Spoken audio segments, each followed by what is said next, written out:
दोस्तों नमस्कार, बहुत बहुत स्वागत है आप सभी का डेली नाउ 121 में। सोशल मीडिया पर इन दिनों एक फ़ोटो वायरल हो रही है या कहें एक वीडियो वायरल हो रहा है, जिसमें सपा अध्यक्ष अखिलेश यादव लोकसभा में सबसे पीछे वाली लाइन में बैठे दिख रहे हैं, हरेंद्र मलिक के साथ सबसे पीछे वाली लाइन में।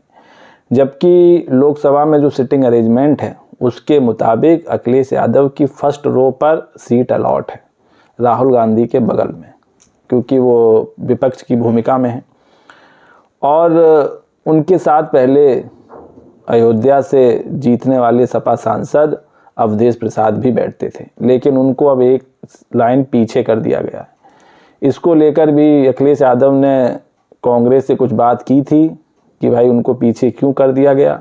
पहले जो अवधेश प्रसाद थे वो अखिलेश यादव और राहुल गांधी के साथ बैठते थे, तो अब समाजवादी पार्टी की ओर से सिर्फ खुद अखिलेश यादव आगे वाली रो में बैठेंगे और अवधेश प्रसाद पीछे बैठते हैं। लेकिन जो ताज़ा तस्वीर आई है सामने, जो सोशल मीडिया पर वायरल हो रही है, उसमें अखिलेश यादव सबसे पीछे बैठे हुए, सबसे पीछे, जबकि वो विपक्ष में राहुल गांधी के बाद सबसे बड़े नेता हैं, इंडिया अलायंस के सबसे बड़े अगुवा हैं और उनके नेतृत्व में इंडिया अलायंस ने शानदार परफॉर्मेंस किया था लोकसभा चुनाव में। तो इसके बाद से सवाल उठ रहे हैं कि क्या अखिलेश यादव को लोकसभा में सबसे पीछे की कुर्सी अलॉट कर दी गई है, सबसे पीछे की रो अलॉट कर दी गई है। इस तरह के सवाल सोशल मीडिया में उठ रहे हैं, पूछे जा रहे हैं। तो दरअसल आपको बताते हैं कि ये पूरा माजरा है क्या और क्यों अखिलेश यादव सबसे पीछे बैठे हुए हैं। दरअसल ये जो फोटो है और जो ये वीडियो वायरल हो रहा है, ये बजट सत्र से पहले का जो राष्ट्रपति हैं द्रौपदी मुर्मू, उनके अभिभाषण का वीडियो है। और इस दौरान जब बजट पेश होता है और महामहिम राष्ट्रपति का अभिभाषण होता है, तो उस दौरान सदन में लोकसभा के सदस्य और राज्यसभा के सदस्य सभी एक साथ मिलकर बैठते हैं और उसमें किसी तरह का कोई सीट अरेंजमेंट होता नहीं है। जब सदन चलता है उसमें जो सिटिंग अरेंजमेंट होता है वैसा ऐसे कार्यक्रम में नहीं होता है।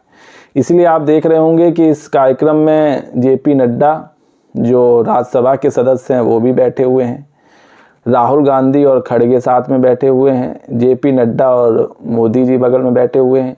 इसके अलावा विपक्ष के और भी सांसद हैं वो पीछे बैठे हुए हैं, प्रमोद तिवारी जो राज्यसभा सदस्य हैं वो भी बैठे हुए हैं।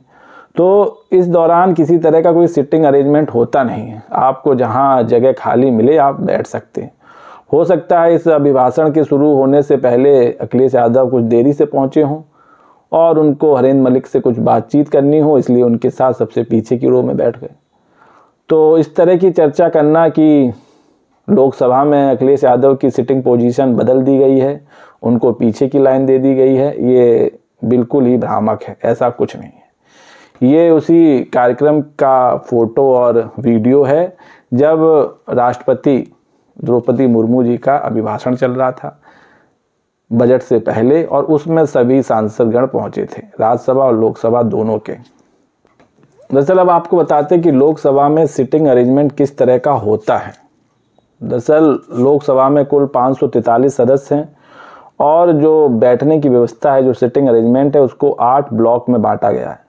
पहली वाली जो रो है उसमें कुल 20 सीटें हैं, जबकि एक ब्लॉक में पीछे 12 लाइन होती हैं और एक लाइन में 6 लोग बैठ सकते हैं। सभी ब्लॉक की जो पहली रो होती है उसमें 20 सीटें होती हैं और उनमें से 11 एनडीए को मिली हैं और 9 इंडिया ब्लॉक के हिस्से में आई हैं। जो आगे की 20 सीटों की रो है उसमें जो 11 सीटें हैं वो एनडीए के हिस्से में हैं और 9 सीटें इंडिया ब्लॉक के हिस्से में। बीजेपी की 8 हैं और कांग्रेस की 4 हैं। नियम ये कहता है कि पार्टी में सांसदों की संख्या को पंक्ति में मौजूद कुल सीटों से मल्टीप्लाई किया जाता है, फिर उसे सदन में कुल सांसदों की संख्या से डिवाइड कर दिया जाता है।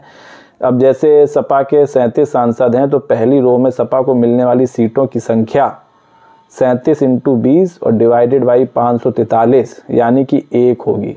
ये फॉर्मूला 5 या उससे ज़्यादा सांसदों की पार्टियों पर भी लागू होता है। इसी वजह से अब अगली वाली रो पर सिर्फ अखिलेश यादव को जगह मिली है सपा की तरफ से।